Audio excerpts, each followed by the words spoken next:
आपके जो भी प्रश्न हो आयुर्वेद के बारे में, प्रैक्टिस के बारे में, केस के बारे में, तो आप पूछ सकते हो। जिनको पूछने में कुछ दिक्कत हो तो आप मैसेज बॉक्स, इनबॉक्स में भी डाल सकते हो। पूछो, किसी को कुछ पूछना है? सर मुझे कुछ पूछना है। हाँ बोलो। सर मेरे पास आज एक पेशेंट आई थी, उसने मुझे बोला कि मुझे बचपन में at the birth congenital heart disease थी उसको। हाँ।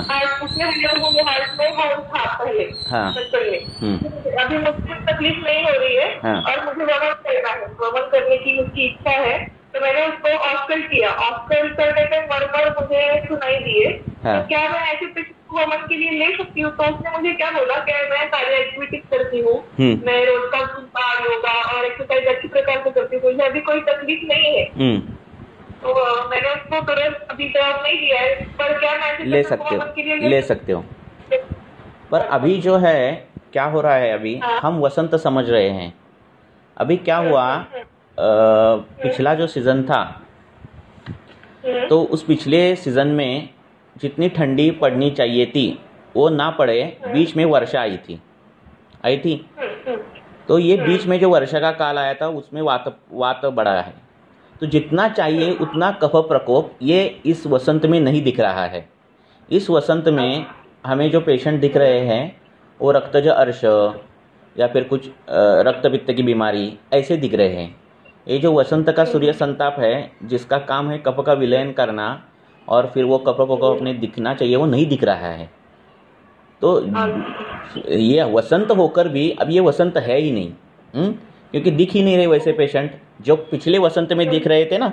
हम कोरोना करके वो कफ प्रवृत्ति, कफ कास ये सब दिख रहे थे, तो इसमें नहीं दिख रहे उतने, क्योंकि ये बीच का जो सीज़न है, जो हेमंत है, शिशिर है, तो ये शिशिर में वर्षा आई थी। हाँ, और काफ़ी अच्छी तरह से वर्षा आई थी। तो ये वसंत में अभी मैं तो वमन नहीं कर रहा हूँ। अगर जिसमें दिख रहा है कफ प्रकोप, हाँ, उसको ही कर रहे हैं हम। ठीक है, तो ये ऋतु जो है इनका ये बारीक सूक्ष्म निरीक्षण करना चाहिए। क्योंकि देखो आपके यहाँ दिख रहे हैं क्या मालूम नहीं, पर अभी भी कई जगह पर विदर्भ साइड अभी बारिश हो रही है ना। ठीक है ना, तो ये सब ऋतु विपरीत है। तो हमें जो प्राकृत चाहिए क्या, कि संचय हो गया कफ का और ये वसंत में वो पतला हो गया कफ और वृद्धि हो गई, ये नहीं दिख रहा है। तो कैसे करें हम वमन? हाँ, चुप्पी बढ़ा रहे और फिर वात प्रकोप होता है वमन के बाद, अभी दिख रहा है, और फिर पेशेंट बोल रहे वमन हो गया और अभी हस्तपाद शूल हो गए हैं, अशक्तपना जो है, थकावट महसूस हो रही है, ये सब दिख रहा है। ऐसे आपको अगर लक्षण दिख ही रहे हैं कफ प्रकोप के, या फिर कफ उत्क्लेशन दिख रहा है, तत्ोत्कृष्ट समुत्कृष्ट ऐसे दिख रहा है, आप ऊपर आ रहा है प्रसेक, तो ही दे दो, अन्यथा कुछ ज़रूरत नहीं है। उतना नहीं हुआ है कफ प्रकोप। सभी दे रहे हैं, वसंत के शिविर चल रहे हैं, पर इतना कफ प्रकोप हुआ नहीं है, वो दिख रहा है। क्योंकि उष्णता के कारण जो रुग्ण आ रहे हैं ना, वो रुग्ण दिख रहे हैं अभी। दिन में 2-3 रुग्ण तो रक्तजम अर्श, रक्तज मल प्रवृत्ति, मूत्रदाह ऐसे दिख रहे हैं। ठीक है, दिखने कौन से चाहिए थे? कास आ रहा है, कफज कास आ रहा है, श्वासकृच्छता जो कुछ है वो दिखने चाहिए, वो नहीं दिख रहे। तो उस हिसाब से कभी भी प्लान करना चाहिए चिकित्सा का, नहीं तो क्या होती, गड़बड़ हो जाती है फिर। हाँ, ज़रूरत नहीं है। ऐसे लग रहा है आपको तो ले लो, पर ऐसे ऋतु के हिसाब से आपने अगर चर्यापूर्वक प्रकोप ऐसे लेकर हमने अगर वसंत में दे दे तो नहीं हो रहा है ये। क्योंकि वर्षा कब की, नवंबर दिसंबर में भी वर्षा हुई थी। ठीक है ना, तो कहाँ बढ़ेगा, कैसे बढ़ेगा? हाँ, तो दिसंबर के थोड़े जहाँ हीट बढ़ गई थी तब जाके थोड़ा कफ प्रकोप दिख रहा था रुग्णों में, अब नहीं दिख रहा है उतना। तो आपका तो वो नहीं होगा चर्यापूर्वक प्रकोप। तो अभी हाँ, अगर कंजेनाइटल हार्ट डिसीज हो, जैसे और भी कोई और पेशेंट को मरमर हो, तो भी हम पेशेंट को ले सकते वमन के लिए। देखो बचपन की बीमारी, हाँ, बचपन की बीमारी अलग है, और जो युवा अवस्था में वो बीमारी अगर गई हो तो कुछ उसका ये कुछ है ही नहीं।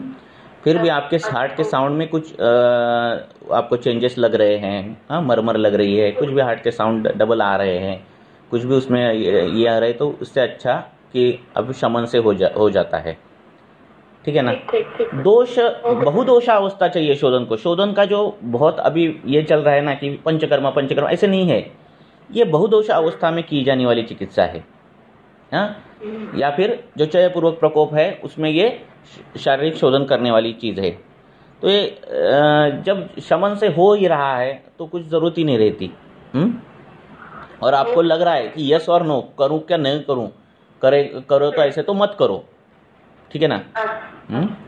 तो ये ऐसा है। क्योंकि आप दोष हिलाने वाले हो, जो ठीक ठाक चल रही हो कंडीशन को हिलाने वाले हो, वैसे सच में ऐसे अवस्था हो तो करो। ऐसे वैसे भी ऐसे रुग्ण अगर आ रहे हो और ऐसे उनको दिख रहा है वो जो कार्डियक डिफॉर्मिटी दिख रही है, कैसा है मॉडर्न के हिसाब से, क्या है मॉडर्न वाले जो एनाटॉमिकल डिफेक्ट जो है उसको फिजियोलॉजिकल डिफेक्ट होना ही चाहिए, ऐसे वो मानते हैं। ठीक है। मीन्स क्या कि हार्ट में अगर ब्लॉकेज हो तो अटैक आना ही चाहिए, और आना नहीं आना करके वो दवाई देते हैं, चाहे वो ब्लॉकर्स हो, चाहे वो वेस्कुलर डायलेटर लैसिक कुछ भी हो। हाँ, कि जो अटैक का ट्रिगर नहीं बैठना चाहिए, ऐसा नहीं होता। हाँ, ब्लॉकेज लेकर रुग्ण 30-30, 40-40 साल जीता है। तो हर टाइम ऐसे नहीं होता कि एनाटॉमिकल डिफेक्ट हो, वो फिजियोलॉजी भी चेंज होनी चाहिए, ऐसे नहीं होता। शरीर क्या करता है, अडॉप्ट कर लेता है सबको, उस ऑर्गन को। ठीक है ना। और उस ऑर्गन का अडॉप्ट करते हैं। ऐसे गांव के अपने पेशेंट देखे हो जिनके पास पैसा नहीं है बाकी के ये सब इंटरवेंशन करने के लिए, और ऐसे ही जीते और कुछ भी नहीं होता। ठीक है ना। तो शरीर थोड़ा अडॉप्ट कर देता है। हाँ, और आपने अगर उसका आहार विहार चेंज कर दिया तो बहुत ही अडॉप्ट कर देता है शरीर, क्योंकि शरीर की टेंडेंसी है प्राकृत स्टेज पर आने की। उसको हमने अगर प्रतिकूल आहार विहार दे दिया तो वो झट से आ जाता है। तो रिवर्स पैथोलॉजी है वो हो जाती है शरीर में। ऐसे। ओके। हेलो। हाँ, बोला। सर, एक पेशेंट है 42 इयर्स एज, और उसका है ना ज्यादा उसका डांस था तो उसने ज्यादा कर लिया, तो अभी वो उसके घुटनों में दर्द है और पैरों में भी दर्द है। इतना दर्द है कि उसने जाके एक्सरे कराया। तो उसको लगा कि कुछ हेयरलाइन फ्रैक्चर होगा, पर वो नॉर्मल है। तो डॉक्टर ने उसको पेन किलर दिए हैं। थोड़ा सा शोथ है पैरों में। तो उसका प्रीवियस हिस्ट्री में कुछ व्यायाम का ऐसे नहीं है, वो कुछ व्यायाम वगैरह नहीं करती थी, पर ये सडनली 3-4 दिन ज्यादा डांस की वजह से फिर उसको शोथ हो गया और वो she is not able to walk. तो इसमें हम वात प्रकोप हुआ है और शोथ की संप्राप्ति हुई है, और फिर रक्त भी दुष्टि, ऐसे करके हम उसमें पंचमूल क्वाथ दे सकते हैं सर, लघु पंचमूल। इसमें क्या विचार करें सर? देखो, वात वृद्धि होने के कारण जो बताए गए हैं वो विकृत चेष्टा भी है। अभी जो ये हिप हॉप, सालसा, वॉटेवर जो है, जुम्बा विम्बा, ये विकृति चेष्टाएं हैं। हाँ, मेद तो कम हो जाता है पर वात वृद्धि हो जाती है। तो सिमेट्रिकल डांसिंग जो नृत्य प्रकार है वो अलग है, क्लासिकल। हाँ, तो उसमें ये इतनी विकृतियाँ नहीं है। तो ये चलगुण से बढ़ा हुआ वात है। हाँ, और पैर ही चलते हैं ज़्यादा, उसमें ही चलगुण तो ज़्यादा रहेगा। तो ये हो जाता है। अब उसमें स्तंभ है क्या? हेलो, स्तंभ नहीं है सर, पर वो तो जब तो ये चलती है तो दर्द होता है, और बैठती है तो घुटनों में भी दर्द रहता ही है। ठीक है। तो हमें क्या करना है, चलगुण का जो वात प्रकोप है उसके लिए चिकित्सा देनी चाहिए। अब हमें चिकित्सा जो देनी है वो गुरु गुण की देनी है, उष्ण गुण की देनी है, स्थिर गुण की देनी है, मंद गुण की देनी है। ठीक है ना। तो ये गुण हमें चल गुण के विपरीत मिल जाएंगे। तो हमें क्या करना है, माश है, ठीक है, माश मालूम है, माश है, हाँ, उसका पत्र पोटली स्वेदन दे दो, नहीं तो लाक्षादी तेल है, या फिर जिस तेल में ब्रूहण करने की क्षमता है, बला तेल है, माश अश्वगंधादी तेल है, ऐसे तेल का अभ्यंग और स्वेदन दे दो। हाँ, तो इससे कम होने लगेगा। इंटरनली भी आपको वैसे ही चिकित्सा देनी है, जो गुरु है, ब्रूहण करने वाली है, ऐसे द्रव्य देने हुए। हाँ, माश का सेवन करने बोलो उनको। अगर शोथ है तो ये वात और रक्तजन्य शोथ है। वात और रक्तजन्य शोथ है, तो इसके लिए लघु पंचमूल का जो क्वाथ है वो बहुत अच्छा काम करता है। तो इस हिसाब से ट्रीटमेंट ये तो वो ठीक हो जाता है, इतना कुछ ये नहीं है। और उसको क्या है, उसका आहार विहार भी है ना, वो भी स्थिर गुण का करना है। विहार स्थिर गुण का करना है मीन्स क्या, उसको बोलना है सो जाओ, ज़्यादा चलो मत, जितना चल गुण कम कर सकते उतना करो, ये उनको बोलो। हम जो कपड़े, और क्या होता है कपड़े पहनते हैं ना, और टी शर्ट और नीचे बरमुडा ऐसे पहनते हैं, फिर जो लेग्स है वो ये रहते हैं, उस पर वस्त्र नहीं रहता। तो पहले ही चल गुण से बढ़ा हुआ वात प्रकोप, और फिर ये शीत गुण, ऐसे मिलकर ये प्रकोप हो जाता है वात का। तो जो पहनते हैं वो फुल पैंट पहनो, और वो स्वेटर जैसी रहती है ना वैसी पैंट पहनो, ऐसे वो बोलना है उनको। तो ये हो जाएगा, क्योंकि क्या होता है देर में वो आपकी ट्रीटमेंट ले लेंगे, फिर बरमुडा पहन के सो जाएंगे, ऐसे करते है ना, तो उधर ही फिर वात प्रकोप हो जाता है। तो ये छोटी छोटी चीज़ें हैं ना, वो करना है। बंधन ट्रीटमेंट है। बंधन ये क्या है, ये भी स्थिर गुण की चिकित्सा है। क्रेप बैंडेज जो लगाते ना हम, वो तो तेल लगाओ, क्रेप बैंडेज लगाओ, ये बंधन चिकित्सा है, ये एलोपैथी का नहीं है, हमारा है ये। तो ये बंधन चिकित्सा कर सकते हैं आप चल गुण के वात के लिए। तो इससे ये ठीक हो जाता है। गेहूँ जो बोलते हैं, ये भी गुरु द्रव्य है, ये संधानीय है और स्थिर गुण का द्रव्य है, गुरु गुण का द्रव्य है। ये आप यूज कर सकते हैं, ले सकते हैं पेट में। गव्हाचा फुलका खायचा, गेहूँ की चपाती खाने की, ऐसे गेहूँ का ले सकते हैं आप, ठीक है। घृत पान ले सकते हैं, संधानीय द्रव्य से सिद्ध, अगर हेयरलाइन फ्रैक्चर हो तो संधानीय द्रव्य से सिद्ध घृत जो है वो आप इंटरनली ले सकते हो। तो ऐसे बहुत सी चीज़ें आप कर सकते हो। और सर और एक मुझे मतलब ये लघु पंचमूल का तो मेरे दिमाग में आया था कि जो क्योंकि दशमूल पूरा देखे तो वो उष्ण है थोड़ा ज्यादा, और लघु पंचमूल दिए तो वो वात पित्त शामक है ना, जिससे रक्त दूषित भी हुई है। तो हम क्या गोक्षुर आदि गुग्गुल दे सकते हैं इस सकते ना। शोथ का भी वो दोष देखना, अभी वो शोथ है तो वो शोथ कम हो रहा है, बढ़ रहा है, ऐसे उसमें अस्थिरत्व है क्या, शोथ में दर्द है क्या, तो दर्द तो है ना, तो ये वातज शोथ रहता है। वातज शोफ की चिकित्सा जो है वो दशमूल है, ठीक है।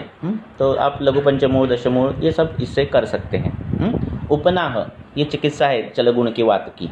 तो उसका उपनाह, जहाँ ज़्यादा दर्द हो रहा है उसका वहाँ माश तेल ऐसा मिलाकर उपनाह लगाए तो भी उसका अच्छा रिजल्ट मिलते हैं, तो हो जाएगा इससे। और सर और एक पेशेंट है, एज 18 इयर्स और वेट है 35 kg। 18 इयर्स गर्ल है, और वेट है 35 kg, मतलब अंडर वेट है। और वही उसका मम्मी का वही बोलना है कि मुझे वेट गेन के लिए इसके लिए करना है, और उसमें थोड़ा मतलब थोड़ा सा गर्मी ही रहती है शरीर में। और मैंने हिस्ट्री लिया तो उसको चिकन पॉक्स, टाइफाइड ये सब हिस्ट्री है, मलेरिया भी हो चुका है, ऐसे सब हिस्ट्री में है उसके। पहले हमें उष्णता निकालनी है, और एक उसमें हेतु है मतलब कि मलबद्धता, उसका रोज मतलब पेट साफ होता है लेकिन नॉट इन अर्ली मॉर्निंग, दिन में कभी भी ऐसे, और इतना साफ नहीं होती है। भूख लगती है क्या उसको?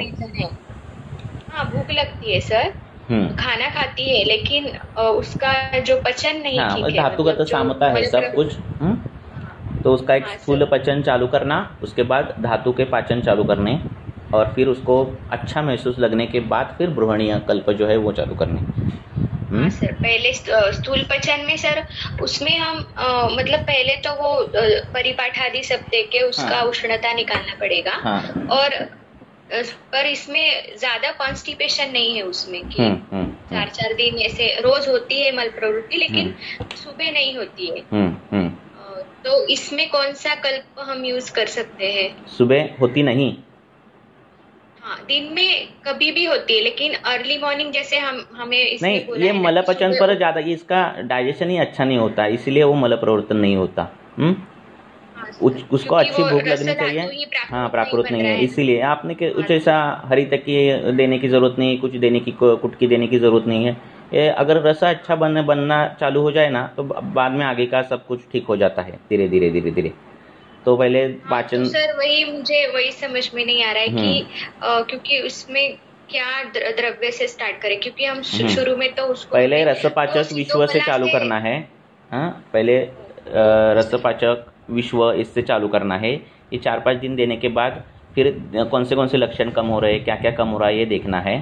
फिर उसकी जो उष्णता रहेगी उसका पहले आहार विहार सब चेंज कर दो। उसका दिन में सोना रहेगा, लेट उठना होगा तो वो बंद कर दो। खाने की पीने की चीज़ें रहती है, लीफी वेजिटेबल ज़्यादा खाती है तो वो बंद कर दो।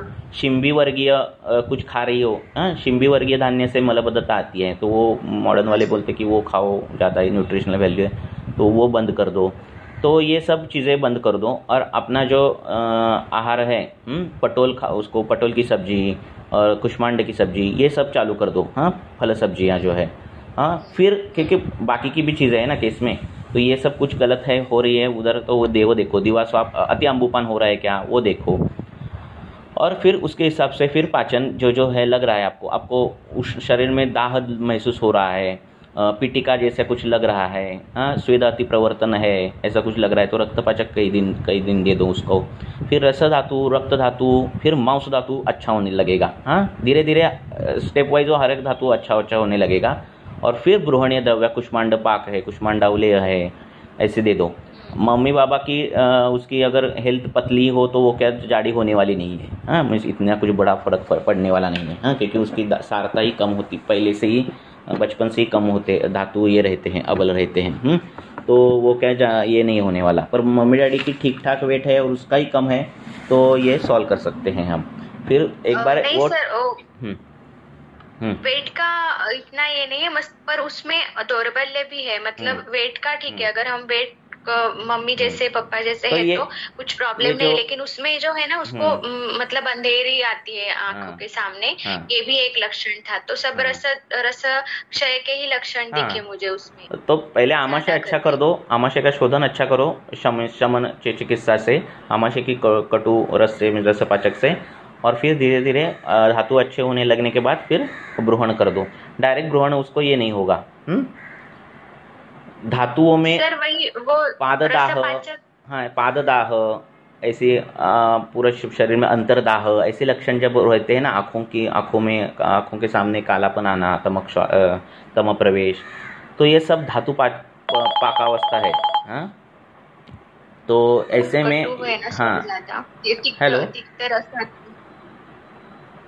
हेलो सर, ये तिक्त रसात्मक है ना रसपाचक के, तो उसका वात और नहीं बढ़ेगा सर? नहीं, पहले श्रोतशोधन होना चाहिए अच्छा तरह से, अग्नि अच्छा होना चाहिए। अभी तो क्या वो उसका क्या वो वजन तो कम ही है, अभी क्या बढ़ने वाला है। और फिर भूख अच्छे लगने के बाद, शरीर में ये सब बाकी की चीज़ लक्षण कम होने के बाद फिर उसको ब्रूहण चिकित्सा करो। अरे हमें स्नेहन वमन के पहले हम स्नेहन स्वेदन देते, उसके पहले भी रुक्षण करना पड़ता है, ठीक है ना। तो जहाँ जिस क्षेत्र पे हमें कार्य करना हो उस क्षेत्र पहला अच्छा होना चाहिए, वो क्षेत्र वो द्रव्य ग्रहण करने की क्षमता उसमें आनी चाहिए पहले, ठीक है ना। बच्चे को भी अच्छा पढ़ाने के लिए बुरे तरीके से मारना पड़ता है, ठीक है ना, होता है ना, अच्छे संस्करण के लिए उसको मारना। तो ये उल्टी चिकित्सा वैसे ही है, ठीक है ना। वो कब सुनेगा आपका अच्छा, आप कुछ तो उसको बोलेंगे तब सुनेगा। तो वैसे ही है, आमाशय में अगर आपको काम करना है, आमाशय में पाचन अच्छा करना हो तो आमाशय की चिकित्सा करनी कटुरस से, तिक्त रस से करनी चाहिए, ठीक है। तो उस हिसाब से पहले करो और फिर चालू कर दो ब्रूहण। बाद में बाकी का भी करो, व्यायाम उसको चालू कर लो, अभ्यंग बोलो उसको करने, तो अभ्यंग भी बोलो उसको, ये सब चालू करो, ठीक है। और हेलो, हाँ बोलो। हाँ सर, 45 इयर्स की एक लेडीज पेशेंट है सर। वो 6 महीने से बेड रिडन थे, ठीक है। और उनको अम्बिलिकल हर्निया हो गया सर, 14 mm का ही है। तो उसमें सर्जरी कर सकते हैं कि? कितने mm का है? 14 mm। 14 mm का है तो उधर अभी टॉर्शन हुआ है, पूरा काला हो गया है वो? काला, उनको दर्द वगैरह नहीं है सर, काला वगैरह नहीं हुआ है, स्किन की तरह ही कलर है। बस उनको खांसती है, सोती है तब वो फूलता है, नहीं तो उनको उधर कुछ दर्द नहीं है, कुछ नहीं है। थोड़ी सी नहीं, ज्यादा ही ओवरवेट है वो, 80 kg 80+ है। तो और उधर 6 महीने तक वो बेड रिडन थे, तभी हुआ है उनको। हाँ, ऐसे हुआ है। हाँ। तो ये जो होता है इंट्रा एब्डोमिनल प्रेशर ज़्यादा बढ़ने के कारण ये होता है, चाहे वो पक्वाशय वात हो, आमाशय वात हो, इससे ये सब हो जाता है। अगर वो हर्निया में टॉर्शन ज़्यादा नहीं हुआ है, उसमें नेक्रोसिस नहीं हुआ है, काला, एक मिनट मैं एक फ़ोन लेता हूँ। हेलो, हाँ बोला।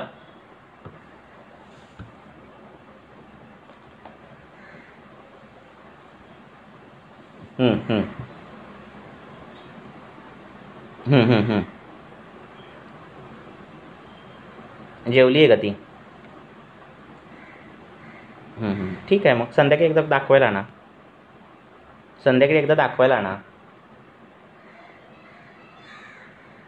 काय प्रॉब्लेम नाही, येईल कमी. हो संध्याकाळी आणा. ओके.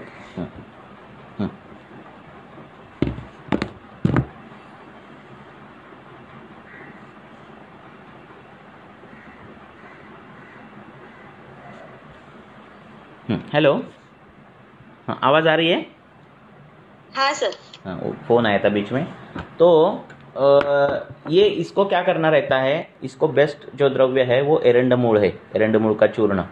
हाँ, वो एरंडमूल अगर उसका चूर्ण घृत के साथ या फिर गंधर्वहरितकी जो मिलती है वो ऐसे अगर दिए तो ये जो हर्निया है वो कम होता है। तो पहले देखकर देखो, एक 15 बाकी के भी लक्षण देखो क्या है क्या नहीं है, और उस पर देखो। और एरेंडल तेल जो है वो अम्बिलिकस पर लगाना है और उधर पट्टबंधन करना है। हाँ सर। ठीक है। तो ये कैसे रहता है, सोए रहे पेशेंट रहते हैं और मल प्रवर्तन के लिए उनको प्रेशर नहीं, जो उत्कटासन में बैठकर मल प्रवर्तन जो होना चाहिए वो नहीं होता। डायपर वेपर पहनते हैं क्या वो? पहनते थे, अभी तो नहीं, अभी कमोड यूज करती है। हाँ, तो क्या करता है, मल प्रवर्तन के लिए बहुत क्या करते हैं, प्रेशर एक्सर्ट करता है और फिर वो प्रेशर से ये हर्निया बाहर निकलते हैं। हाँ, तो उनको बोलना है प्रेशर ज़्यादा ये मत करो, 2 बार 3 बार 4 बार वही उतने बार करो, पर प्रेशर मत ये करो। दूसरी बात, जो मल है वो सॉफ्ट ही होना चाहिए, इस पर ध्यान रखो। वो कठिन अगर हो रहा है तो फिर हर्निया बढ़ेगा। हाँ, तो नहीं, मल की कोई परेशानी नहीं है उनको। हाँ, ठीक है। तो मल प्रवर्तन करते समय उनको ताकत नहीं लगनी चाहिए, ये ध्यान में रखो बस। हाँ, और वो जहाँ हर्निया है वहाँ एरेंडल तेल लगाकर पट्टबंधन रेगुलर करना है। रेगुलर सर, रात को करना चाहिए सर? दिन में करो, रात को करो, पर एक 4-5 घंटे तो रहना चाहिए पट्टबंधन। हमने अम्बिलिकल इंग्वाइनल हर्निया के लिए ऐसे किया था, वो ठीक है अभी। हाँ, तो होता है उससे। हाँ, 1 रुपए का कॉइन रहता है ना, वो लगाकर पट्टबंधन किया तो भी अच्छा रहता है। एरेंडल तेल लगाना, कॉइन लगाना और पट्टबंधन करना, ऐसे करते हैं। उससे नहीं अगर हो रहा है 20 दिन के बाद, 20-30 दिन के बाद, हाँ, तो फिर उनको ये करो सर्जरी के लिए। पर वहाँ काला अगर पड़ रहा है, उधर काला कलर आ रहा है, ऐसा कुछ दिख रहा है तो नहीं, डिस्कलरेशन कुछ नहीं है सर, 4 महीने से है अभी। वो इंट्रा एब्डोमिनल प्रेशर बढ़ने के कारण हो रहा है उधर का। ये अच्छा, ऐसे करो मुझे जैसे बोला वैसे। हाँ सर, ठीक है sir, thank you sir. Okay.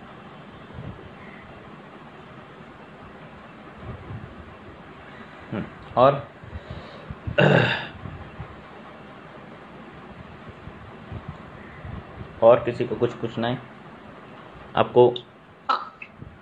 Sir मी बोलते, डॉक्टर क्रांती. हा बोला. 42 वर्षाचे एक पेशंट आहे, त्यांचं शुगर साठी माझ्या 42. हॅलो, हा बोला 42 डायबेटिक मधुमेहाच्या ट्रीटमेंटसाठी माझ्याकडे आल्यानंतर फिमेल आहे का? शुगर मेल पेशंट आहे. वेट लॉस होता, 8 ते 10 किलो वेट लॉस होता. ब्लड शुगर हायर लेवल होत्या, युरिन शुगर पण हायर लेवल. मी ट्रीटमेंट चालू केली त्यांना, तिक्तरसात्मक द्रव्य आणि रसपाचन पहिल्यांदा चालू केलं. पण ह्या केसमध्ये म्हणजे शुगर कमी झाली त्यांची 15 दिवसानंतर, खूप काही कमी झाली नाही, प्रमाण त्याचं हळूहळू कमी झालं. ह्या केसमध्ये मला फक्त मार्गदर्शन असं हवंय की युरिन शुगर जी येते ती 2+ होती त्यांची, 15 दिवसानंतर 1+ झाली ती आपण चेक केल्यानंतर. पण मार्गदर्शन असं हवंय की ह्याच्यामध्ये आपण क्लेदोपशोषण हा विचार करायचा का? युरिन शुगर म्हणजे काय ठेवायचं आपलं? आता कसं आहे, मुळात ते लॅबची इन्व्हेस्टिगेशन हे बदलतात. 100 वेळा. हां, तर त्याच्यावर काही जास्त आपण हे ठेवायचं नाही. लघवीचा कलर, मूत्र का जो रंग है वो कैसे आता है, रक्तवर्णीय है तो उस हिसाब से प्रमेय है क्या, रक्त पित्त है वो देखना है. हाँ, उसमें गंध ज़्यादा है तो पित्त की चिकित्सा करनी है, इसके हिसाब से चिकित्सा देनी है. अभी कभी कभी क्या होता है, हमारे अभी कई 1-2 रुग्ण ऐसे है कि वो बहुत लक्षण लेकर आए थे और शुगर भी थी उनको. अभी सब लक्षण ठीक हो गए और शुगर नहीं ठीक हुई, शुगर वैसी की वैसी है और उसको कोई तकलीफ नहीं है. तो हमारे हिसाब से वो प्राकृत है. ठीक है. तो हाँ, तो ये शुगर कम करना ये कैसा कुछ नहीं. कभी कभार होती है शुगर ठीक पेशेंट की, नहीं होती ऐसा नहीं है, पर होनी ही चाहिए ऐसा कुछ नहीं है. बाद हाँ धीरे धीरे वो होती भी है. और दुसरी बात तो बाकीचे लक्षण वेट गेन आहे, थोडासा 1.5 किलो वेट गेन झालाय, युरिन शुगर, म्हणजे हे क्रायटेरिया नाही ठेवायचे आपल्या आयुर्वेदानुसार. क्लिनिकल एक साधा पहिला बेसिक फॉर्मेट काय है, बेसिक फॉर्मेट ऐसा है कि उसको 2 टाइम अच्छी भूख लगनी चाहिए, उसको नींद अच्छी आनी चाहिए, वो सुबह जल्दी उठकर रात को जल्दी सोना उसकी दिनचर्या रखनी चाहिए, वो परिविष्टान सब बंद करना चाहिए. आयुर्वेद के अनुसार जो आहार है, फल सब्जियां खाना, हाँ वो जो खा रहा है बरसों से सालों साल जो खा रहा है, गेहूँ खा रहा हो, ज्वारी खा रहा हो, क्या खा रहा है उसके हिसाब से वो उसको खाने देना.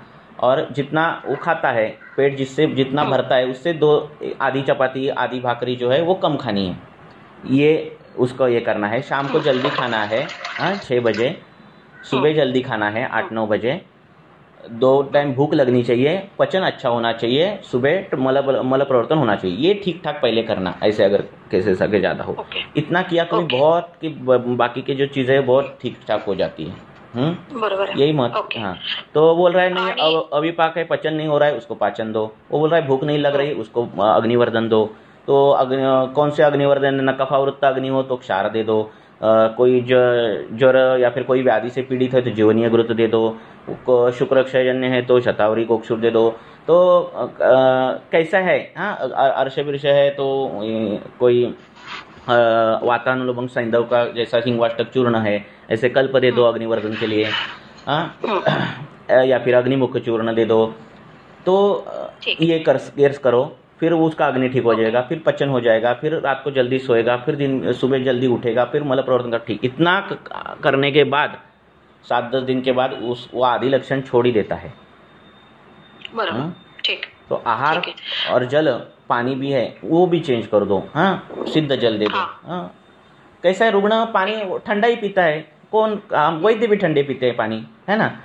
गर्म पानी शुद्ध शीत जल का है, बॉइल्ड करके ठंडा पानी जो है वो अनभिसंध बोला है.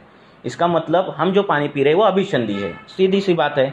हाँ, जो ठंडा पानी या फिर एक्वागार्ड हो, आरओ हो, कोई भी फिल्टर का हो, ठंडा पानी वो अभिसंधी है. तो ये अभिसंध रोज बढ़ रहा है, रसशेषा जीर्ण रोज हो रहा है, थोड़ा थोड़ा आम रोज उत्पत्ति हो रही है.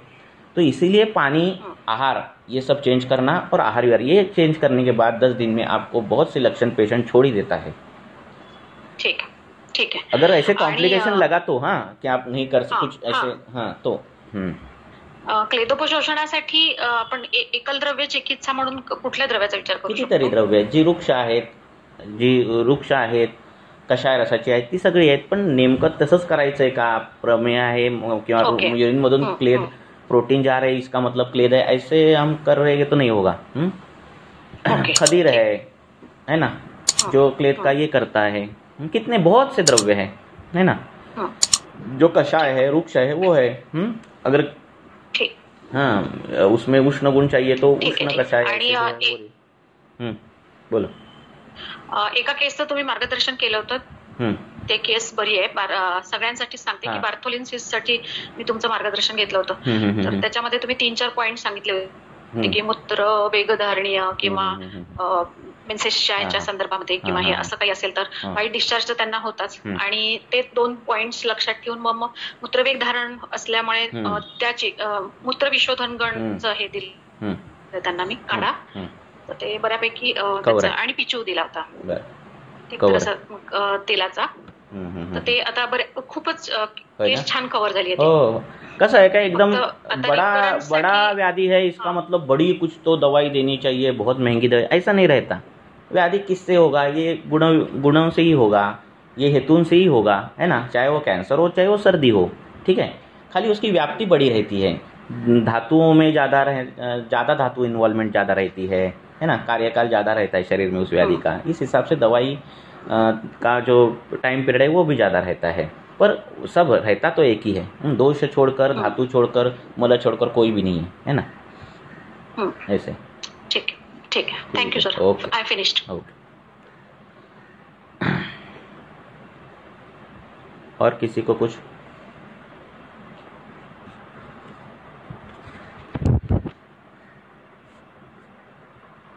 मॉडर्न के जो ये रहते हैं, हमने पढ़ा रहता है, वो उससे बहुत प्रॉब्लम हो जाता है फिर। और फिर लैब इन्वेस्टिगेशन पे रेडियोलॉजी में चेंजेस दिखते हैं, या फिर कोई भी आप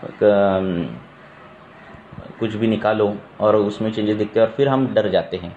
पेशेंट तो कभी कभार लक्षण नहीं बताता, कुछ भी नहीं, मैं ठीक हूँ लगता है, तो उसके हिसाब से ही हमें व्याधि का विनिश्चय करना चाहिए। थोड़ा थोड़ा काम पड़ता है, ये रेडियोलॉजिकल इन्वेस्टिगेशन हो, ब्लड का थोड़े काम पड़ते नहीं, ऐसा नहीं, उसको सभी उसका यूज़ ही नहीं है, ऐसा नहीं है, पर पहले आयुर्वेद का डायग्नोसिस होना चाहिए और इस हिसाब से फिर वो होना चाहिए, ऐसा मेरा मानना है।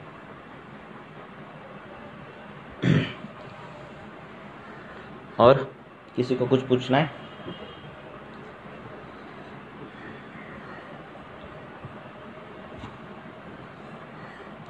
कोणाला काही विचारायचंय का? नाही सर, एक केस फक्त सांगते मी, मागच्या आठवड्यात आली होती माझ्याकडे, दोषक्लेशावस्था होती, शोधनाच्या दृष्टीने सांगते। वमनाचा विचार मी सध्या वमनाचा विचार त्या केसमध्ये अशासाठी केला की शिरशूल होता, जवळजवळ 6 ते 7 दिवसापासून कंटिन्युअस शिरशूल, अनाल्जेसिक घेतले, NSAID काय बरंच त्यांनी घेतलं, त्याच्यामुळे ऍसिडिटी प्रचंड वाढली तिची, पण शिरशूल काही कमी नव्हता झाला।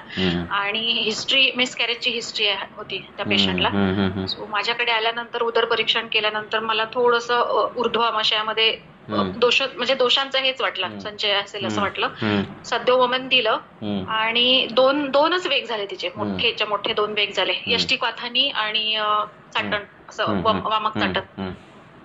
2 वेगामध्ये एका क्षणात तिचं डोकं थांबलं, म्हणजे शी बिकेम व्हेरी हॅपी।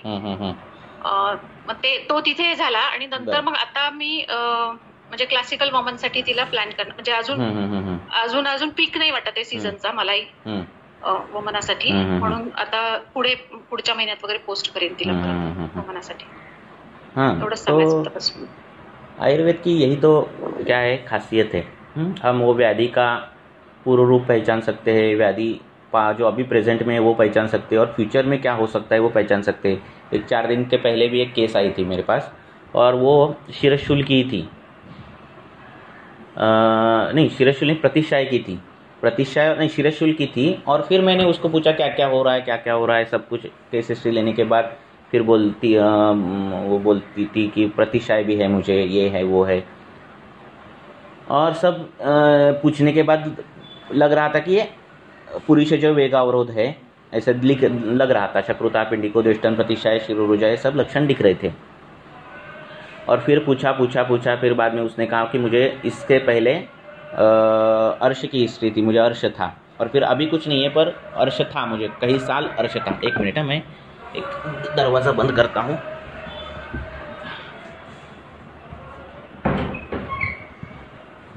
तो अर्श के बाद उसको ये सब लक्षण दिख रहे थे, और पिंडिकोद्वेष्टन नहीं था उसको। तो मैं पूछ रहा था कि तुमच्या पोटऱ्या दुखतात, ती कधी ती म्हणायची नाही दुखत। म्हणजे एवढे सगळं संप्राप्ती घडली आहे आणि पोटऱ्या कशा काय दुखल्या नाही तिच्या, असं माझ्या डोक्यात सारखं ते राहून होत होतं। तरी मी औषध लिहिताना पण तिला विचारत होतो। नंतर ती म्हटली, हां, ती मांड्यांच्या मागे आणि पोटऱ्या आहेत ना त्या अशा वळतात, तुम्ही दुखताय म्हणजे दुखत नाहीत, वळतात। तो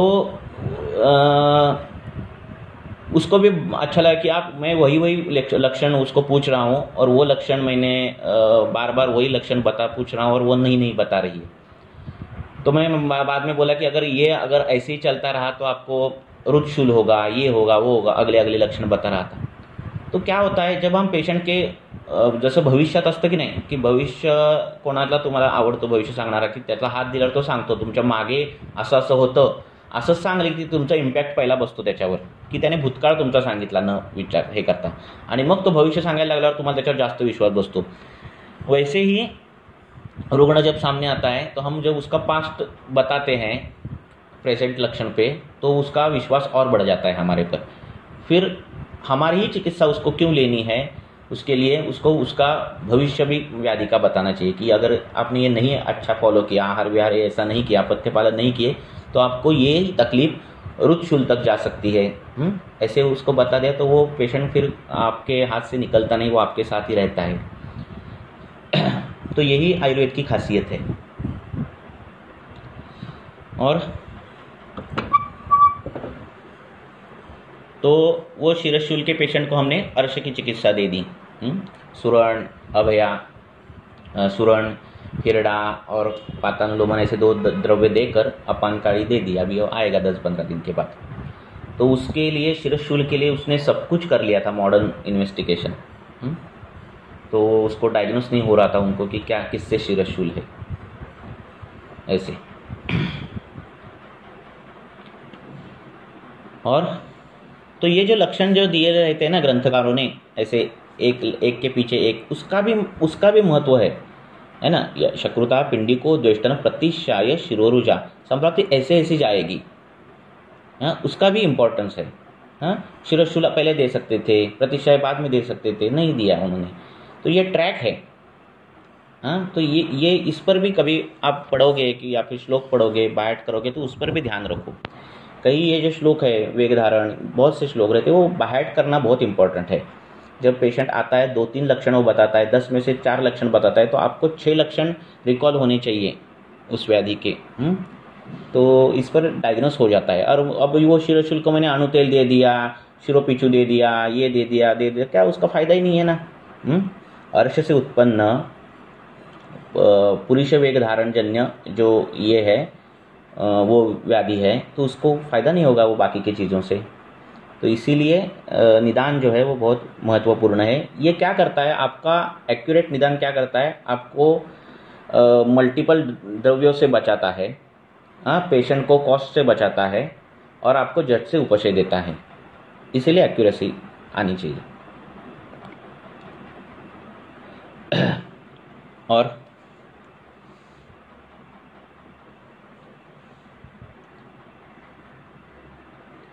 किसी को कुछ पूछना है? Hello sir. हाँ, नमस्ते सर, मी डॉक्टर भावना बोलते आहे. हाँ, नमस्कार. सर, घोरण्यासाठी कसा विचार केला पाहिजे चिकित्सेकरिता? घोरणं जे आहे, हे जे कंठाचं स्थान आहे, तिथून तो प्राण आणि उदान हे वर खाली होत असते. बरोबर आहे. तिथे आपल्याला काय हवं, छानपैकी आकाश महाभूत असं हवं. बरोबर आहे. छान पोकळी हवी. बरोबर आहे. कास कधी लागतो, तो वायू तिथे एका ह्याच्यावर आघात करतो आणि म्हणून कास लागतो. कसना तिथे कास आहे ना. तर त्या वायूला आकाश महाभूत असताना मध्ये कुठलं तरी पृथ्वी महाभूत आलं किंवा मध्ये कुठला तरी अवरोध आला की त्याच्यातून वेगवेगळे आवाज येतात. त्याच्यातून वेगवेगळे आवाज येतात. मग तो रात्री त्याला आपण घोरणं म्हणतो. मग तो अवरोध कशाने झाला हे शोधून काढणं गरजेचं आहे. तिथे पॉलिप बिलिप आहेत का ते बघायला पाहिजे. का तो स्थूल आहे म्हणून घोरतोय, स्थूल असेल तर तिथं लेखनीय काम व्हायला हवं. आणि लक्षात, तो पॅसेज एवढा छोटा आहे की मेदाचं त्याच्यावर वजन पडलं की तो ब्लॉक होतो आणि पेशंट घोरायला लागतो. आणि लक्षात, तर स्थूलतेमध्ये लक्षण कॉमन दिसतं. ठीक आहे. तसं असेल तर त्याला स्थूलता दूर करायचं. मांस शैथिल्य असेल तरीही ते लक्षण दिसतं. त्याच्यामध्ये कंठाच्या मांसाला बल देणारी अशी औषधं तिथे लेपन करू शकता. विदारीसारखी औषधं असतील, मनुकासारखी औषधं तुम्ही खाऊ शकता. सीतोप्लादी चूर्णासारखे किंवा खडीसाखरेसारखे औषध तुम्ही सगळ्याला देऊ शकता. मांसरस असेल किंवा काही मांसवर्धन करणारं तिथे जे आहे ते तुम्ही काम करू शकता. पण शक्यतो या संप्राप्त्या ज्या आहेत, या संप्राप्त्या ज्या आहेत त्या स्थूलतेतून होतात आणि त्यामुळे त्याला लेखन चिकित्सा दिली, मेद कमी करायचं की ते घोरणं कमी होतं. शक्यतो डाव्या कुशीवर झोपायला सांगायचं, रात्रीचं जेवण कमी करायचं, रात्री मधुर आहार घ्यायचा नाही, असं एवढं सांगायचं त्यांना. Okay sir. इन्क्लिनेशन वर, डोकं वर जरा घेतलं, जसं तमकश्वासाला आपण घेतो तसं घेतलं आणि डाव्या कुशीवर झोपलं तरी ते घोरण्याचं प्रमाण बऱ्यापैकी कमी होतं, एअरवे मोकळा होतो. सर दुपारी झोपल्यावर स्नोरिंग होत नाही, पण रात्री झोपल्यावरच स्नोरिंग होते. आणि म्हणजे पेशंटचं म्हणणं असं आहे की जेव्हा स्नोरिंग होते तर आपली जी सॉफ्ट पॅलेट आहे ती व्हायब्रेट झाल्याचा फील येतो. पेशंटचं वय किती आहे? 31. बर. त्याचं वजन किती आहे? 71. 71 आहे वजन. वजन जास्त आहे ना, थोडंफार जास्त आहे. आत्ता तुम्ही त्याला बाकी काय कंप्लेंट नाही ना त्याची? पण दुपारी झोपल्यावर घोरत नाही तो आणि रात्रीच घोरतो, मग वाताचा जास्त विचार करायचा. दुपारी काय आहे, कफपित्तवर्धन होतं दुपारी झोपल्याने, स्निग्धता उत्पन्न होते धातूंमध्ये असं सांगितलेलं आहे ना. मग रात्री त्याला कंटकारी घृत किंवा असं द्यायचं आणि बघायचं स्नोरिंग त्याचं थांबतंय का. जे दुपारी जे वाढणार आहेत गुण ते आपण रात्री त्याला टाकायचे त्याच्या ह्याच्यामध्ये. मग आपण कंटकारी घृत त्याला रात्री देऊन बघायचं त्याचं स्नोरिंग थांबतंय का, थांबणार. आणि बाकी त्याची जी काही स्थूलता आहे त्याची चिकित्सा करा. जर असंच होत असेल तर की दिवसा झोपतोय आणि स्नोरिंग होत नाही, त्याच बेडवर तो झोपतोय, तशाच पद्धतीने झोपतोय, त्याच कुशीवर झोपतोय दिवसा, रात्री त्याच बेडवर झोपतोय, तशाच कुशीवर झोपतोय आणि रात्री स्नोरिंग होते, असं असेल तरच. नाही तर दिवसा वेगळ्या आसनात झोपत असेल किंवा वर खुर्चीत आराम खुर्चीत झोपत असेल, रात्री बेडवर झोपत आहे, मग नाही. असं पेशंटची लक्षणं उपशय अनुपशयच आपल्याला सगळं सांगतो, आहे की नाही. चिकित्सा काय मोठं काम नाही, है ना. असं केलं की मला त्रास होत नाही, मग असं काय, ऐसा क्या गुण है कि इससे दर्द नहीं होता, इससे शूल नहीं बढ़ता, इससे व्याधि नहीं होती. वो गुण ही निकालने हैं और उस गुण के द्रव्य देने हैं, है ना. इस काल में मुझे दर्द नहीं होता या फिर इस समय पे मुझे दर्द नहीं होता, तो वो समय किसका है, वो समय वो कफ का हो तो वात में कफ डालना, वात के समय में कफ कारक औषध देना है. तो यही है सब कुछ. और थैंक यू सर. रिंगनी क्यों दिया? क्योंकि वो ये है निधिदिका काश में आने वाली द्रव्य, काश में भी वही चीज़ होती है ना.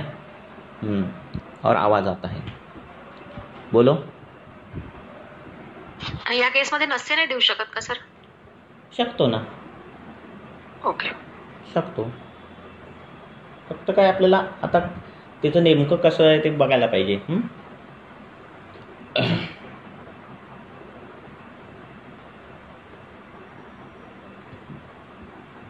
बोला.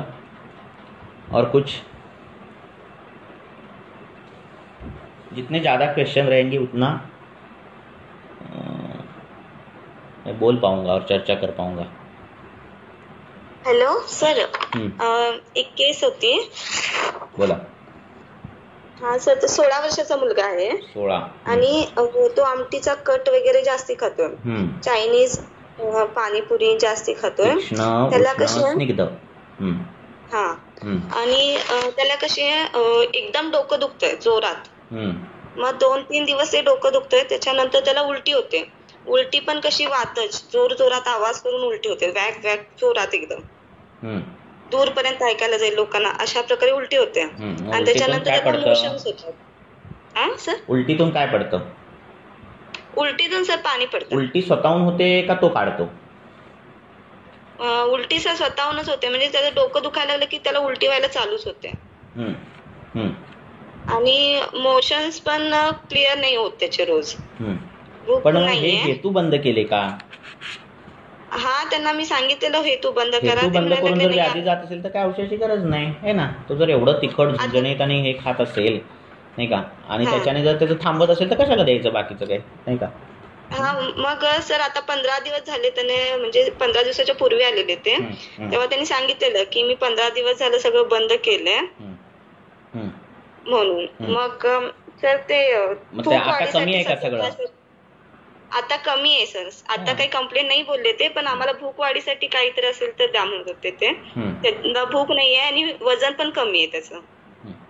मग आता छर्दीमध्ये आणि काय आहे सर? मोशन्स क्लिअर नाहीये, ग्रहणी टाइप सर थोडस आहे. मग आता भूक वाढीचं काही दिलं का? मी नाही दिलं सर काही. शतावरी कल्प मी त्यांना सांगितलेला. त्याचा आमाशय अजून व्यवस्थित होते का बघा आधी. एवढं सगळं तिखट आंबट खारट एवढ्या दिवसापासून खातोय तो. होय सर, ते आहे सर. काही दिवस जाऊ दे, व्यवस्थित दिनचर्या त्याला पाळू दे. आणि असं करून धमाशासारखं औषध एखादं द्या त्याला काही दिवस खायला. मी म्हणजे त्यांना सांगितलेलं अजून 15 दिवसांनी या तुम्ही, मग तेव्हा शतावरी कल्प वगैरे द्यायला येईल म्हणून मी 15 दिवस अजून पथ्य पाळून या म्हणून सांगितलेलं त्यांना. दमाशासारखं औषध किंवा धन्याचं पाणी असे औषध कसं आहे आपल्याला तीक्ष्ण उष्ण तिखट असं खाण्यात आलेलं आहे. हे पित्त प्रकोप रसाने वाढलेला आहे ना प्रकरण, बरोबर आहे ना. आणि त्यामुळे मग धान्यकाचा चांगला फायदा होतो. धान्यकाचं पाणी, धन्याचं पाणी जे पाचन म्हणून छर्दीमध्ये ह्याच्यात सगळ्या ठिकाणी आलेलं आहे. धने आणि सुंठ असं आलेलं आहे. तर त्याचा चांगला फायदा होतो. धने आणि सुंठ्याचं पाणी द्यायचं. तेवढं देऊ दे आणि मग नंतरची चिकित्सा. मग नंतर ब्रोण बिण होऊ दे. आधी जाऊ दे 15 दिवस महिना जर. आता बरा झालाय ना तो म्हणून. आता आहे, बरा आहे सर. आता काही प्रॉब्लेम नाहीये. त्यांनी एंडोस्कोपी वगैरे सगळं. घाबरवायचं पेशंटला. तिखट आंबट खाल्ल्यावर काय होतं. माझ्याकडे असा एक पेशंट आलेला आणि घाबरवायचं म्हणजे चांगल्या हेतूने घाबरवायचं की त्याने ती सवय तुटेल त्याची. आजाराबद्दल घाबरवायचं नाही. तुला मी बरं करणार, तुझा आजार जाणार, हे एवढं त्याला ॲश्युरन्स द्यायचा. पण तू जर असंच परत हेतू ठेवलास तर वाईट परिणाम आहेत, एवढं सांगणं फार गरजेचं आहे त्याच्या हितासाठी. तर ते सांगायचं. असा एक पेशंट आलेला आणि असं त्याचं झालेलं हे सांगितलं की तो तेवढा कारण तो परत निदान करण्यासाठी उत्सुक असतो. एकदा का छान पोट असलं की परत कुठल्या तरी मित्राने पार्टीला बोलवलं आणि असं काहीतरी खायला दिलं तो उत्सुक असतो, कारण त्याने ती चव बघितलेली असते. हे सगळे जे तीव्र गुण असलेले पदार्थ जे आहेत, जे उत्तेजना देतात, जे शरीरामध्ये राजसिक भाव उत्पन्न करतात, त्याची व्यसनं लवकर लागतात. लक्षात. तर ते परत तिखट खाण्याची परत त्याची कल जातो परत तिखट उष्ण आणि कसं खाण्यामध्ये. तर त्याला त्याची भीती दाखवायची की तुझं पोट पूर्वीसारखं नाही राहिलंय किंवा असं वॉट एव्हर जे काय आहे ते तुम्ही तुमच्या युक्तीने ती दाखवा, म्हणजे तो तिकडे परत झुकत नाही तसं खाण्याकडे. आणि मग आनंद कशात आहे आपल्याला. तू एवढा छान आहे, एवढं वय कमी आहे, जरा वय वाढल्यानंतर आजार पण येईल आणि मग तुला हे पण जॉब पण करता येणार नाही, असं सगळं एक भीती व परिस्थिती त्याला सांगायची की, आणि जे सत्य आहे ते खोटं नाही आहे. तर असं सांगून मग त्याला हे केलं की तो परत ते निदान सेवन करत नाही. काही गोष्टी ज्या आहेत त्या काउन्सिलिंगमध्ये खूप होतात, त्या करायच्या. असं. Thank you sir. धन्याचं पाणी पहिला सुरू करा त्याला. धने आणि सुंठाचं पाणी केलं तरी चालतंय. हां sir. Thank you sir. Okay. Sir मी बोलू, मी विचारू? हां विचारा ना. एक 30 to 35 इयर्स फिमेल पेशंट आहे. हिस्ट्री अशी आहे की म्हणजे काल मी ऍक्च्युली त्यांना फार असं काय एवढं त्यांना अजीर्ण होतंय ते विचारलं. तर मानसिक भाव खूप जाणवले. काय होतंय? अजीर्ण पोट होणं आणि श्वास घेताना म्हणजे ते मधून मधून मोठे श्वास घ्यावे लागणं, पोटच साफ होत नाही असं. तर त्याच्यामध्ये हिस्ट्री अशी तहसीलदार आहे, तहसीलदारची मिसेस, आणि ऍक्च्युली तिने शिक्षण जिद्दीने पूर्ण केलेलं होतं. पण पहिले 3 वर्ष ठीक आहे, मुलगा झाला, बाळ, तर ते आता एक 4-4.5 वर्षाचं झालंय. आणि मध्यंतरी त्यांनी सेकंड चान्स घेतला होता. तर सेकंड चान्स घेतला होता तर ते घरच्यांचा विरोध होता, मग ते अबॉर्शन केलं. पण ते जाणवत होतं की तुमच्या मनामध्ये कुठंतरी ते दुःख आहे. त्याच्यानंतर मग घरच्यात म्हणणं आहे की तू काय नोकरी वगैरे काही नको करायला किंवा काहीच नको करायला, घर फक्त सांभाळ आणि बाळ. मग ती म्हणजे मी एवढं नाही शकत, बाळ आणि घर 2 वेळेचा स्वयंपाक खूप झालं, म्हणजे रिकामा वेळ खूप जातो, इथे टीव्ही वगैरे फार बघणार नाही. पण त्यातनं त्या डिप्रेशन मध्ये खूप जायला लागल्या. त्यांची फिजिकल तक्रार पहिली काय आहे, की मला पोटच साफ होत नाही. पण खाणं पण त्यांचं थोडं वेळी अवेळी होतं. आता परवा तरी अजीर्णाची कितपत असेल ते लक्षात आलं. शुक्रवारी संध्याकाळी त्यांनी मटनचा रस्सा आणि म्हटलं चतकोर भाकरी आणि भात खाल्ला होता. शनिवारी त्रास झाला. परत ते रविवारी त्यांनी थोडी बोट घालून उलटी केली, करपट ढेकर यायला लागलं. तर ते सेम शुक्रवारी रात्री खाल्लेलं रविवारी सकाळच्या उलटीत पडलं. आणि त्यांची सतत ती तक्रार, ते पोट साफ होत नाही आणि डिप्रेशन मध्ये वाटतात. तर हे मानसिक रुग्ण जे आहेत त्यांची चिकित्सा करताना मी आधी पण एका लेक्चर सांगितलं की पहिल्या 10 दिवसाचीच औषध द्या, कारण प्रत्येक वेळी तो 10 दिवसांनी तुमच्याकडे येईल आणि तुम्हाला धैर्यात्मादी विज्ञान धैर्य त्यांना देता येईल. ही त्यांची चिकित्सा असते. त्या मानसिक रुग्णांच्या मानसिक जो पेशंट है, तुमचा मी बंद करतो, हे म्यूट करतो. तो वो जो रुग्ण रहते हैं जिनका ऐसी कुछ हिस्ट्री रहती है, कुछ तो घर में है और वो दुख शेयर नहीं कर पा रहे, तो ऐसे रुग्ण में कि देखो आपने अगर ये देखा अश्रुवेग धारण, तो उसमें अरुचि है. ठीक है, अश्रुवेग धारण में अरुचि है. ऐसे ऐसे बीमार, ऐसे ऐसे कुछ घर में हुआ, एक दुर्घटना घटी, ऐसा कुछ हुआ और 4-4 दिन 5-5 दिन भूख नहीं लगती. हाँ, या फिर ऐसे होता है कि एक घर में कोई तो गया और फिर दूसरे एक 5-10 दिन में दूसरा भी उसी अटैक ही आ गया उसको. तो ये अश्रुवेग के धारण में आपको रुद्धशूल भी है, अटैक भी है और अरुचि भी है. तो पहले के ज़माने में लोग बोलते ना उसको रोने दो, हाँ, जितना रोती है उसको रोने दो, ऐसे बोलते हैं वो. हाँ, तो वो चिकित्सा है. ठीक है, हेलो. तो ऐसे रुग्ण को जो 10-10 दिन के बाद बुलाना है उनको. हाँ, अजून एक तक्रार होती, त्यांना सतत भीती वाटते की मला पाल्पिटेशन जात नव्हते आणि मला हृदयविकार आहे. नाही होता है ना, वही तो मैं बोल रहा हूँ. कसं असतं, भावना, प्रत्येक भावना आहे ना त्याचा एक ट्रिगर आहे अवयव. हां, म्हणजे आनंद वाटलं तर काय होतं, आहे की नाही, दुःख वाटलं तर काय होतं, आश्चर्य वाटलं तर काय होतं. हां, याचा ट्रिगर शरीरावर जसा बसतो तसा एका विशिष्ट अवयवावर पण ट्रिगर त्याचा बसतो. याला त्याचा शोकाचा ट्रिगर वृक्कावर बसतो जास्त. असे त्याचा एक हे आहे, काय बरं रिसर्च आहे, ते वाचलेलं आहे मी. तर तशा पद्धतीने हा जो दुःख आहे, एकदम अचानक पडलेलं दुःख, अचानक आलेलं दुःख, घरात आलेला स्ट्रेस, ह्याचा जो ट्रिगर आहे तो हृदयावर बसतो जास्त. आलं लक्षात. तर त्यामुळे हे सगळं दिसतं, वाटतं की अटॅकच मला येतोय की काय, छातीत धडधड असं पेशंटला वाटतं. बाकी सगळं तुम्ही टेस्ट जरी कराल तरी ते ओके असतात. तर ह्याची चिकित्सा ती बाकीच्या अवयवाची न करण्यापेक्षा मानसिक जे हे आहेत व्याधी त्याची चिकित्सा केली गेली पाहिजे. परत ती त्यांची लक्षणं ही नंतर परत सुसायडलकडे जाऊ शकतात जर त्यांचं दुःख शेअर त्यांनी केलं नाही, किंवा हे वेगधारण मी बोललो ना, अश्रूसारखे वेगधारण. गोष्ट छोटी असते पण ते असं झालं पण मी रडले नाही, मला रडता आलं नाही, कोणासमोर सांगता आलं नाही, ही जी गोष्ट आहे ना ही परत उदावर्त निर्माण करते. माधवनिदानामध्ये आहेत ते सगळे उदावर्त, आणि मग ही उदावर्त पण वाईट आहेत की ज्यांचं रूट कळत नाही आपल्याला. तर अशा पेशंटमध्ये त्या पद्धतीने विचार करायचे. मज्जेचं पोषण होईल असे कल्प वापरायचे. लक्षात. नस्य चालू करायचं, कल्याणक घृतासारखे, ब्राह्मी घृतासारखे काही तुपं असतील ती चालू करायची, आणि मेंटली किती त्यांना स्टेबल करता येईल तेवढं करायचं. त्यांच्यामध्ये पचनशक्तीचे ते आजार सांगणार, हृदयाचे आजार सांगणार, ते मिमिक करतात सगळी लक्षणं. लक्षात. तुम्ही नाही म्हटलं की त्यांना ते आवडत नाहीत, मग नाही तुमच्या हृदयात काय नाही, ओके आहात म्हटलं की त्यांना तुम्ही आवडत नसता. लक्षात. त्यामुळे त्यांना होम हो म्हणायचं आणि जेवढं हे करता येईल, ॲश्युरन्स देता येईल तेवढं त्यांना द्यायचं. म्हणून त्यांना सारखं सारखं बोलवायचं, आणि तीच ट्रीटमेंट असते. लक्षात.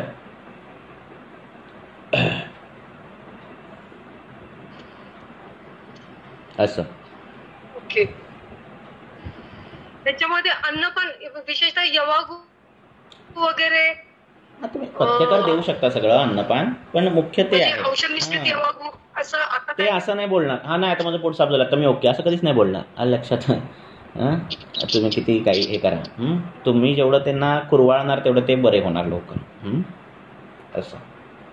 पोट साफ झालं तरी दुसरी गोष्ट त्यांच्या डोक्यात एक गोष्ट बसली म्हणजे की मला तर पंचकर्मच करायचे. बरोबर. तर ते त्यांच्या डोक्यात ते सगळं असतं. पंचकर्म म्हणजे स्नेहन करणं, हे सगळं करणं, ह्याच्यात खूप बरं वाटतं त्यांना. आलं लक्षात? तुम्ही बस काही बाकीचं नाही केलं, नुसतं स्नेहन अभ्यंग केलं तरी त्यांना बरं वाटतं. आलं लक्षात? अभ्यंगाने ते श्रमपरिहार होतो, मनाला एकदम बरं वाटतं. कोणाचे पण पाय दाबून बघा, त्या माणसाला बरं वाटतं, झोप यायला लागते. इतकं मानसिक ह्याच्यावर त्याचा परिणाम होतो या गोष्टींचा. तर ते सगळं असंच करावं लागतं त्यांना. त्यांना असं बोलून नाही चालणार की तुम्हाला काय नाही झालं, तुम्ही ओके आहात, तुम्ही असं बोललं की तो मग जाणार पेशंट तुमच्याकडून. तर त्यामुळे अशा पद्धतीने त्याचं हे करायचं, त्याला काही पर्याय नाही. घरातलं वातावरण बदलणं आपल्या हातात नाही, पण आपल्याकडे आल्यावर त्याचं तेवढ्यापुरतं आपल्याला त्याच्या मनात विचार पेरता आले तरी बास आहे. असं ओके.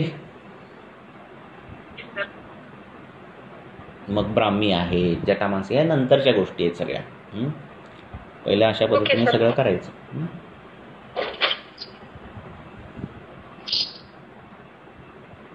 अजून काय? अजून एक प्रश्न घेऊया आणि थांबूया. सुसायडल टेंडन्सीज येतात आणि त्या पार्शली सुसायडल टेंडन्सी येतात. म्हणजे काय की त्यांना माहिती असतं, म्हणजे फॉर एक्झाम्पल हाताची नस कापून घ्यायची, त्यांना माहिती असतं त्याच्याने काही मरत नाही, पण 4 लोक अट्रॅक्ट होतात त्या गोष्टीला. लक्षात? लगेच सगळे हॉस्पिटलाइज करतात आणि वॉटेवर जे काय असं सगळं होतं. लक्षात? त्यांना माहिती असतं मरण. ट्रू सुसायडल जे असतं त्याला पेशंटला माहिती असतं की आपण मरणार आहे, ट्रेनच्या खाली झोपायला गेला, लक्षात, की ट्रेनने उडवलं, त्याला माहिती असतं आपण उडवलं, ती एकदम शेवटची हे. पण हे जे स्युडो सुसायडल टेंडन्सीज येतात ना, त्याच्याने परत तो पेशंट सारखा दमवतो. मग काहीतरी असं करून घ्यायचं की आपल्यालाच इजा करून घ्यायची. लक्षात? पण त्याला माहिती असतं की काय होणार नाही, अशीच इजा करून घ्यायची असं. तर हे सगळं असं मॅनेज व्यवस्थित हे करावं लागतं पेशंटला.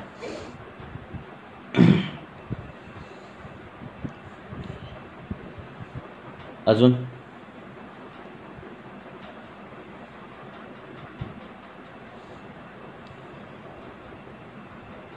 पुढच्या डिस्कशनच्या वेळी प्रश्न काढून ठेवा. वीकली एकदा आपण करत जाऊया.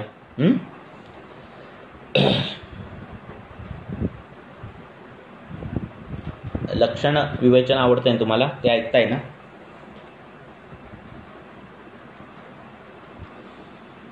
हॅलो. हो सर. चालेल, ठीक आहे, थांबूया. हां बोला, काय म्हटलात? ते खूप छान आहे. हां, कधी कधी लक्षण घेऊन येतो ना पेशंट, आणि ते तोच व्याधी म्हणून त्याला वाटत असतं आणि आपल्याला पण वाटत असतं, म्हणून ते डिफरन्सिएशनसाठी आपण ते चालू केलं आहे. काहीतरी वेगवेगळे उपक्रम करायचे आपण. तर द्रव्याचे थांबवले का तुम्ही? खूप झाली द्रव्य घेऊन, म्हणजे 30-40 तरी द्रव्य झाली असतील. म्हणजे आता शतावरीचं काय सांगणार, जे तुम्हाला माहिती आहे, म्हणजे काहीतरी सांगायला त्यात पाहिजे ना. आलं की द्रव्य काही मी सगळी शिकू शकतो, पण मी तरी ती वापरली पाहिजेत.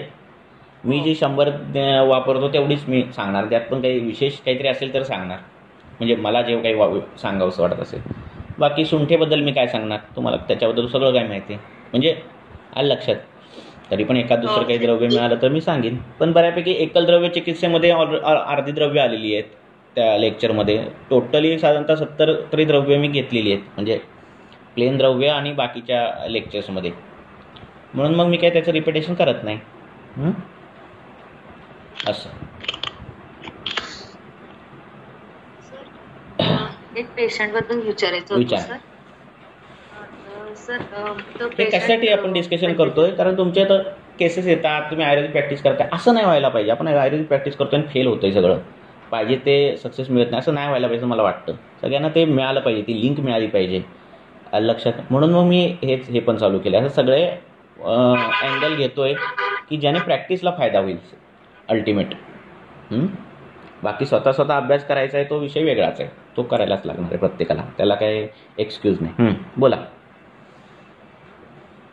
एक पेशंट आहे सर, 45 वर्षाचा मेल पेशंट आहे. तर त्यांना 2020 मध्ये चिकनगुनिया आणि कोरोना झाला होता सेकंड वेव्ह मध्ये. त्याच्यानंतर त्यांचं वेट 10 किलोने असं कमी आलं होतं.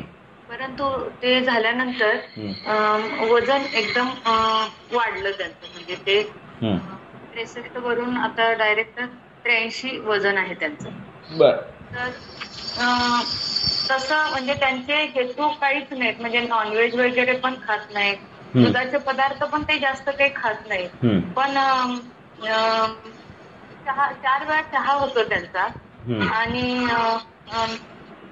भरलेली वांगी वगैरे किंवा असं मसालेदार पदार्थ ते थोडेसे खाण्यात येतात असं त्यांनी सांगितलं. परंतु असं मला काही त्यांच्यात म्हणजे त्यातलं काही जाणवलंच नाही. पण आणि एक पोट साफ होत नाही, व्यवस्थित होत नाही. काय आहे अशा पेशंटमध्ये आपण पहिला तुम्हाला जसं सांगितलं तसं दिनचर्येचा जो पॅटर्न आहे तो पहिला सेट करून द्यायचा.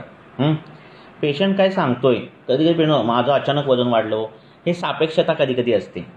कधी कधी तो लक्षणं सापेक्ष सांगतो, त्याला वाटतं किंवा आईला वाटतं माझ्या बाळाचं वजन कमी. हे वाटण्याला बिटण्याला काय अर्थ नाही.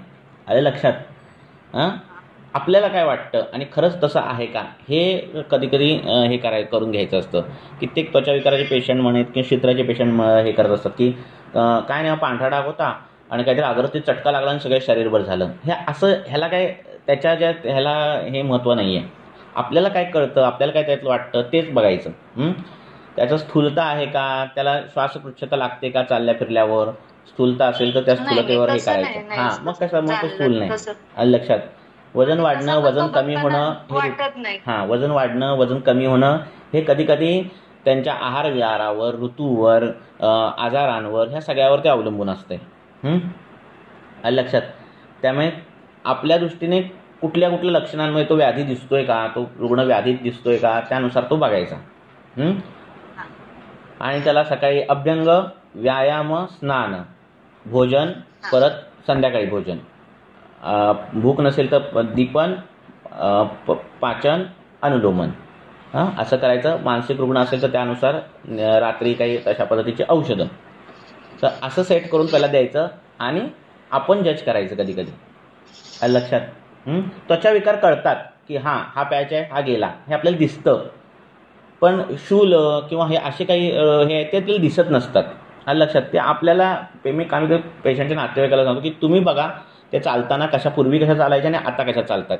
तो पेशंट म्हणतो मला अजून तसंच आहे, त्रास नाही, त्या नाही. पण पेशंटचं नाते नाही, पूर्वी त्या अशा धरून चालायच्या, लग्न चाललं, आता व्यवस्थित चालतात. त्यामुळे हे सापेक्षता आहे ना, ही आपण शोधून काढायची कधी कधी. असं पेशंटला हो म्हणायचं आणि नातेवाईकांकडून ऐकायचं खरं काय असं. तो रुग्ण आहे ना, रुग्ण ज्यावेळी शारीरिक असतो त्यावेळी त्याच्या मनालाही आघात झालेला असतो, हे लक्षात ठेवायचं. तो मानसिक पण रुग्ण आहे आणि शारीरिक पण आहे. त्यामुळे दोन्ही स्टेजवर तुम्हाला काम करायचे. तुमचं 50%, 60% लक्षण जरी तुम्ही शूल जरी कमी केला तरी काही पेशंट तुम्ही नाही अजून आहेच असंच म्हणणार आहे. मग आपल्याला प्रश्न पडतो, अरे सगळं निदान व्यवस्थित केलं मी, गुण सगळे व्यवस्थित काढले, औषधं व्यवस्थित केली, मग मला काय रिझल्ट मिळेल, असं नसतंय. लक्षात? तर आपल्याला एकदा कळालं ना आपले चिकित्सेचं हे बरोबर आहे, निदान आपण बरोबर केले, द्रव्य व्यवस्थित केले, मग आपण अजिबात डगमगायचं नाही. लक्षात? वेळ लागणार पण बरोबर फरक पडणार. असं. Okay, thank you sir. ओके. पुढच्या वेळी मग अजून प्रश्न काढून ठेवा, आपण डिस्कशन करू. आणि ग्रुपलाही टाकलेत तरी चालतील.